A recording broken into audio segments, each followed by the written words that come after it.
cognitive resilience.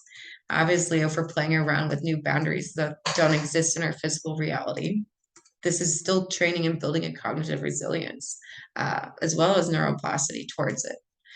We have seen some really interesting things come from dreams. I have even seen people have their dreams not just give them problems, but solutions. I've seen it help them heal physical illnesses or ailments in their life, either by suggesting something or doing something physically in the dream. Obviously, these are just records of people sharing their dreams from a subjective way, but it definitely gets a lot of curiosity going on. What's really going on here, especially with the neuroplasticity part. So this category is really just awesome. And then the creative adaptation, fostering innovative thinking by exploring your subconscious during dream states.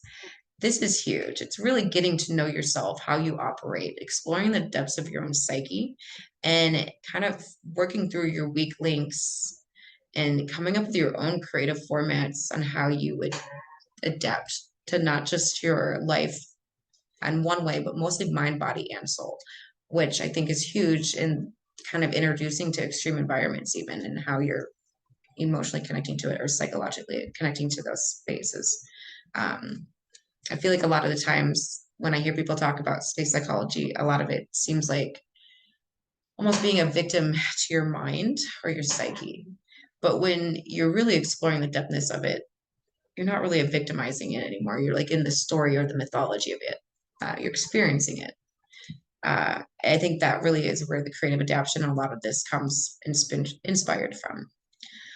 Then we have protocol-based systems, implementing structured techniques for optimal performance in dream exploration.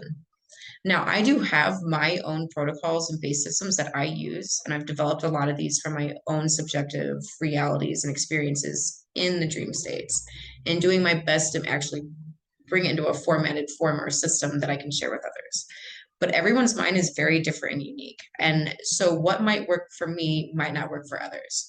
So this is where it's really just teaching people how to build their own. And I think that's really important, especially when you're kind of going into some of the depths of, like your value systems, learning, how do you handle your emotional systems? How are you collaborating with your subconscious mind? How do you even deal with things that kind of push the limits of your belief systems, your reality, kind of getting you out in like that middle of the ocean? You kind of, when your foundation completely crumbles and you have to build again, where are you finding your inner guidance? You're rewiring yourself. When you know how to interact with your subconscious mind on these levels, you start to build your own protocol bases. I like to call it also your own playground. Maybe it's my own imaginative way of a metaphor, but it is your own playground where everyone's kind of existing in society in the same playground. When you get to certain levels, you can actually create your own, and it's very much like your own thumbprint. It's very unique to you, and it's very authentic. So I like doing that. I think it really expands how people learn and perceive.